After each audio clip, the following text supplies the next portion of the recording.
नमस्कार दोस्तों, स्वागत है आपका अपने यूट्यूब चैनल मैथ मस्ती विद रिद्धि में। जी मैं आज लेके आया हूँ आपके लिए यूपी पुलिस एग्ज़ाम 2024 के लिए हिंदी का प्रैक्टिस सेट नंबर 8। जी मैं आशा करता हूँ कि आपकी तैयारी बहुत ही ज़बरदस्त चल रही होगी, अच्छी चल रही होगी। तो आप लोग निरंतर मेहनत करते रहिए और प्रैक्टिस सेट ज़रूर लगाएँ। यूपी पुलिस कांस्टेबल पिछले ईयर की क्वेश्चन है, हिंदी प्रैक्टिस सेट नंबर 8 है। जो हिंदी के प्रश्न है टोटल यूपी कांस्टेबल शिफ्ट 2 25/10/2018 में जो पेपर हुआ था शिफ्ट 2 का, उसकी हिंदी का प्रैक्टिस सेट नंबर 2 है। काफ़ी बेहतरीन प्रश्न है इसमें, तो आप लोग इस प्रैक्टिस सेट को जरूर लगाएं। अगर आपने मेरे यूट्यूब चैनल को सब्सक्राइब नहीं किया हो तो मेरे यूट्यूब चैनल को ज़्यादा से ज़्यादा सब्सक्राइब करें और अपने मित्रों को शेयर करें। चलिए सीधा चलते हैं अपने प्रश्न की ओर।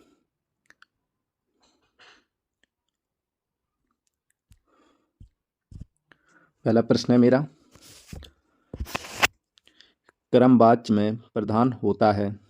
क्रमवाच्य में क्या प्रधान होता है? यानी कि पहली बार तो आपको मालूम होगा कि वाच्य कितने प्रकार के होते हैं। आपको मालूम होना चाहिए, आपको इससे डायरेक्ट एग्जाम आपसे एक प्रश्न पूछ लिया, वाच्य कितने प्रकार के हैं।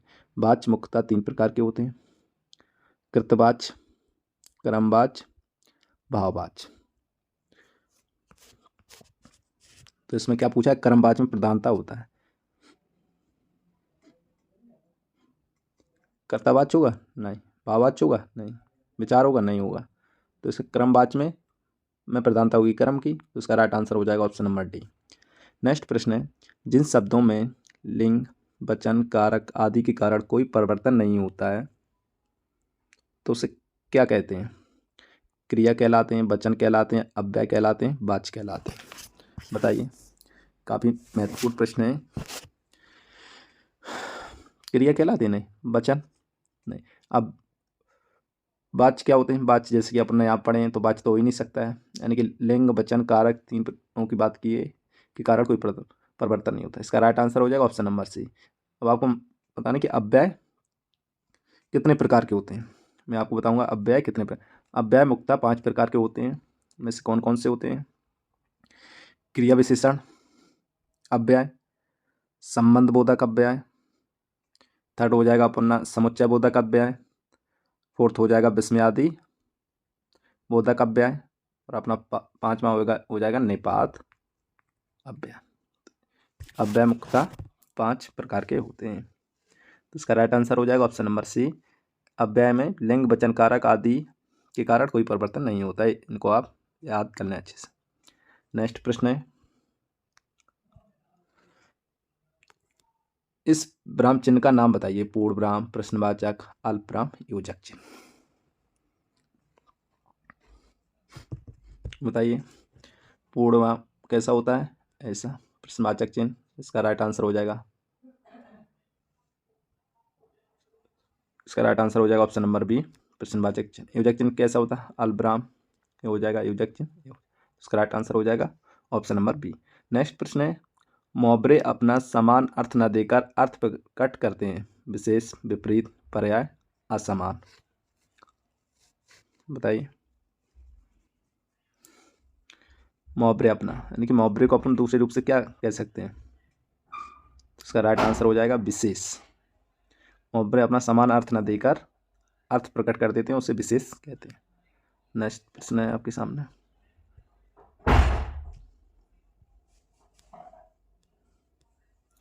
एक पंथ दो काज लोकोक्ति का अर्थ क्या होता है? एक काज होना गलत, लाभ ही लाभ होना नहीं, ऐसी कोई बात ही नहीं है उसमें। एक काम से 4 लाभ नहीं, एक ही काम से 2 लाभ होना। इसका राइट आंसर हो जाएगा ऑप्शन नंबर डी। हास्य रस का स्थायी भाव क्या है?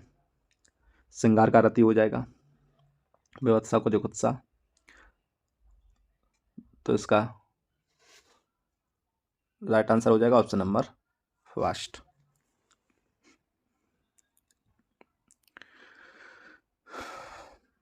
नेक्स्ट प्रश्न है आपके सामने,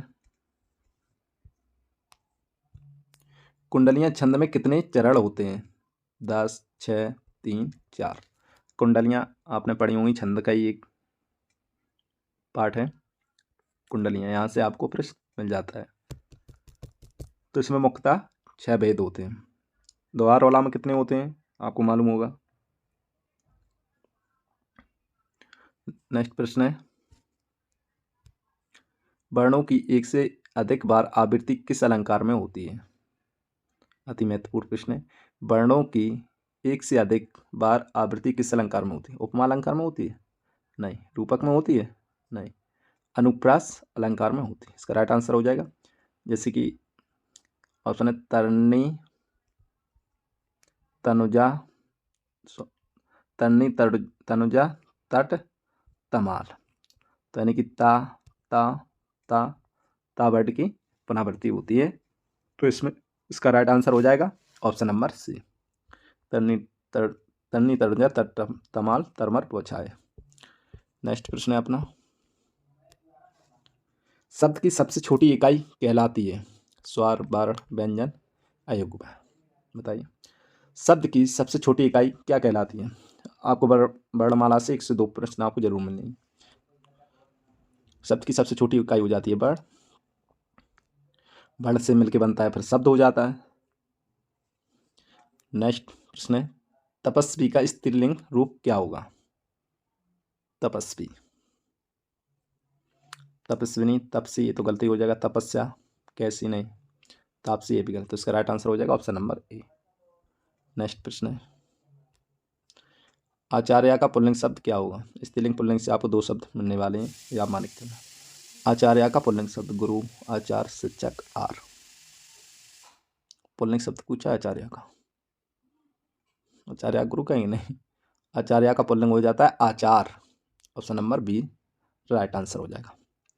नेक्स्ट प्रश्न है, पुस्तक रखी है वाक्य में वचन, एक वचन, बहुवचन, द्विवचन, त्रिवचन। पुस्तक रखी है, बताइए। पुस्तक रखी है, रखी रहने दो, तो इसमें एक वचन हो जाएगा इसका राइट आंसर। अगर यहीं पे लिख देते हैं पुस्तकें रखी हैं तो इसमें बहुवचन की पुष्टि हो जाती है। नेक्स्ट प्रश्न है, शिक्षक ने पाठ पढ़ाया किस कारक का प्रयोग है। करण कारक, कर्ता कारक, कर्म कारक, अपादान कारक। बताइए शिक्षक ने पाठ पढ़ाया कौन सा कारक है। जैसे कि आपको मालूम होगा कारक मुक्ता 8 प्रकार के होते हैं। कितने प्रकार के, 8 प्रकार के। कौन कौन से होते हैं। कर्ता ने करण क्रम को करण से के द्वारा अपादान से संबंध काकी के अधिकरण मैपन। तो इस प्रकार से तो नेग में किसकी अनुभूति होती है, कर्ता की। तो इसका राइट आंसर हो जाएगा ऑप्शन नंबर बी। नेक्स्ट प्रश्न है, पुरुषवाचक सर्वनाम के कितने भेद हैं। अति महत्वपूर्ण प्रश्न है, देखिए आपको पुरुषवाचक सर्वनाम के भेद बताना है।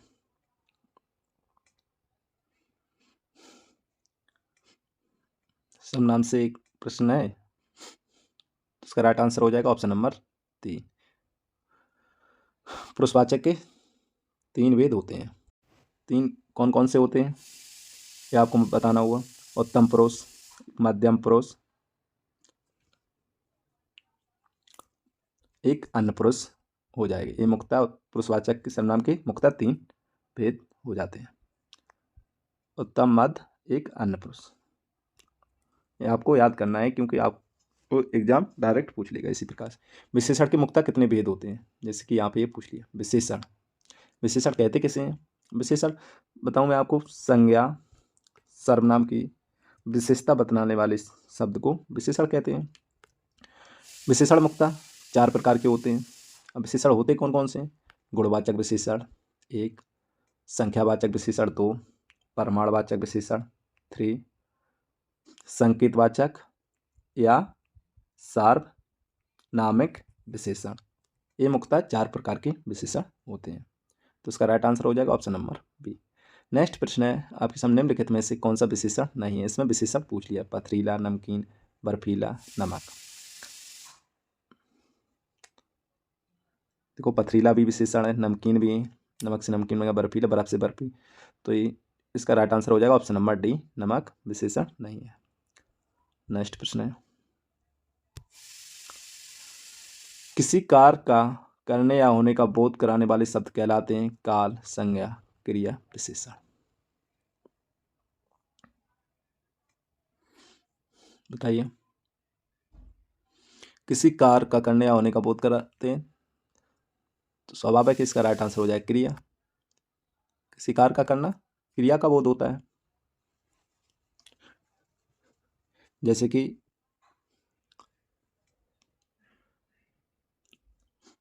कहें फॉर एग्जाम्पल, ममता आम काट रही है।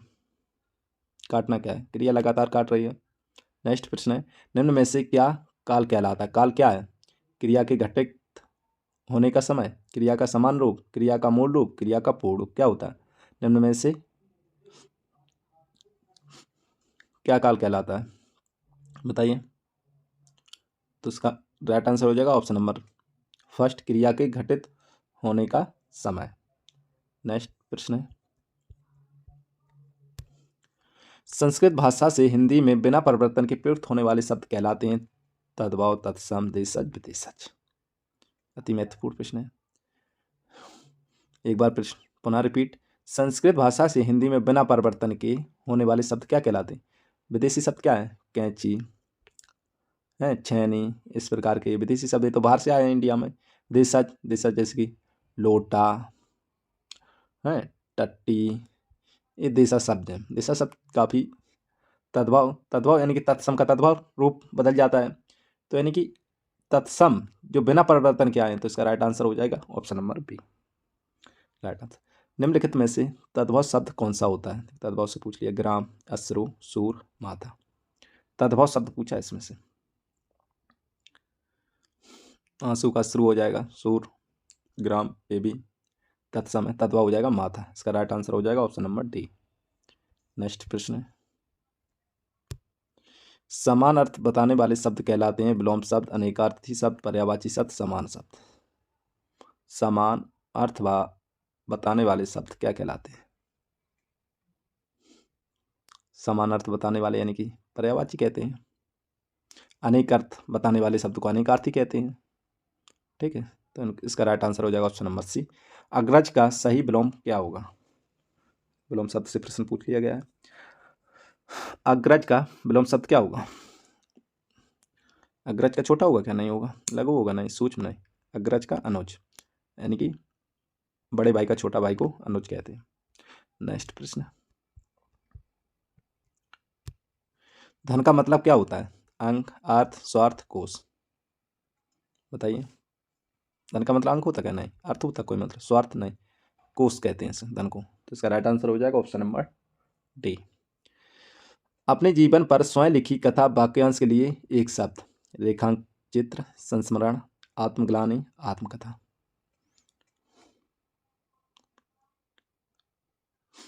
बताइए। अपने जीवन पर स्वयं लिखी कथा के वाक्यांश के लिए एक शब्द लिखते हैं आत्मकथा। इसका राइट आंसर हो जाएगा ऑप्शन नंबर डी। नेक्स्ट प्रश्न, अन्न, अन्य शब्द योग्य के सही अर्थ भेद का चयन कीजिए। अनाज, दूसरा अनाज फल, पेड़ पौधे, दूसरा पराया। बताइए। मैं आपको बता दूं कि एक अन्न होता है अनाज को कहते हैं, दूसरा अन्न होता है यानी कि जो दूसरा मैं बता रहा हूँ, दूसरा यानी कि दूसरा ही होता है। तो इसका राइट आंसर हो जाएगा ऑप्शन नंबर फर्स्ट। नि गुण शब्द में उपसर्ग है, नि निर, निर्गुण। निगुण का बताइए, उपसर्ग पूछा है इसमें से। नि धन गुण, इसका उपसर्ग हो जाएगा नहीं, ऑप्शन नंबर फर्स्ट। नेक्स्ट प्रश्न, खिलौना शब्द में मूल शब्द है खेल, खेल, ओना, ना, खिलौना। तो गलत हो जाएगी, यानी कि खेल से बना खिलौना। कौन सी क्रिया हो जाएगी? नाम धातु, हाथ से हथियाना, खेल से खिलौना। ठीक है। नेक्स्ट प्रश्न है, स्वर संधि में किसका मेल होता है? स्वरों का, व्यंजनों का, शब्दों का, मात्रा का। अति महत्वपूर्ण प्रश्न है, स्वर संधि में किसका मेल होता है? इसका राइट आंसर हो जाएगा स्वरों का मेल होता है, ऑप्शन नंबर ए। नेक्स्ट प्रश्न, उन्होंने कहा जाना है वाक्य में किस प्रकार की शुद्धि है? उन्होंने कहा सर्वनाम संबंधी, संज्ञा संबंधी, क्रिया संबंधी, विशेषण संबंधी। उन्होंने कहा जाना है, बताइए।